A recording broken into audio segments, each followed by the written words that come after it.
વડોદરા જિલ્લાના શિનોર તાલુકાના સાદડીથી ટિમ્બરવા કાયાવરણને જોડતો મુખ્ય માર્ગ આજે લોકો માટે મુશ્કેલીનો માર્ગ બની ગયો છે.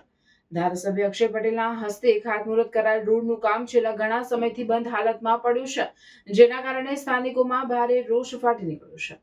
લોકો સવાલ કરી રહ્યા છે કે વિકાસ માત્ર ખાતમુહૂર્ત અને ફોટા સુધી જ સીમિત છે કે ખરેખર કામ પણ થશે. સાદડીથી ટિમ્બરવા કાયાવરણ રોડ હાલ કબજા ધૂળ અને ઉબડખાબડ હાલતના કારણે વાહન ચાલકો માટે જોખમી બન્યો છે.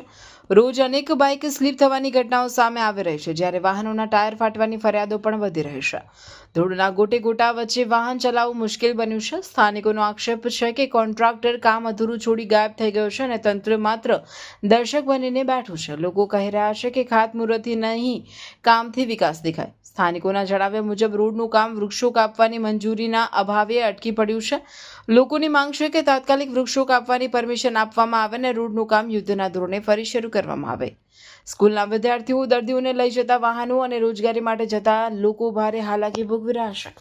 સ્થાનિકોની માંગ છે કે તાત્કાલિક પાણીનો છંટકાવ કરવામાં આવે, જેથી ધૂળ ઉડતી બંધ થાય અને લોકોની આંખોમાં ભરાય નહીં અને લોકોને રાહત મળે. અકસ્માત થતા અટકે એવી લોકોએ ચીમકી ઉચ્ચારી કે જો તાત્કાલિક કામગીરી શરૂ નહીં થાય તો ઉગ્ર વિરોધ કરવામાં આવશે. હવે લોકોની એક જ માંગ છે, વચનો નહીં, તરત કામ જોઈએ.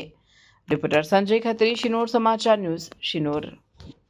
જે સરકારે કામ ચાલુ કર્યું છે એ ઘણા સમયથી એવો ને એવો રોડ 7 થી 8 મહિના થવા આવ્યા છતાં પણ રોડનું કામ ગરવેલે પડેલું છે અને કોઈ પણ કાર્યવાહી કરવામાં આવતી નથી. આ રોડ ઉપર શિક્ષકો અવરજવર કરતા હોય છે, બાળકો અવરજવર કરતા હોય છે, ડોક્ટરો પણ અવરજવર કરતા હોય છે. કોઈ પણ કોઈ ધ્યાન લેવામાં આવતું નથી. વારંવાર રજૂઆત કરવાથી મીડિયાવાળાએ પણ વારંવાર રજૂઆત કરવા છતાં પણ કોઈ કાર્યવાહી કરવામાં આવતી નથી. એટલી બધી ધૂળની ડમરી ઓળે છે કે આંખો પણ ભરી જતી હોય છે અને લોકોની આંખો પણ એ થઈ જતી હોય છે. એટલે આ રોડ વહેલી તકે શરૂ કરવામાં આવે એવી અમારી સરકારને માગણી છે. આવું ને આવું વર્ષો સુધી કેટલા ટાઈમ ચાલશે એ તો કઈ નક્કી જણાતું જ નથી.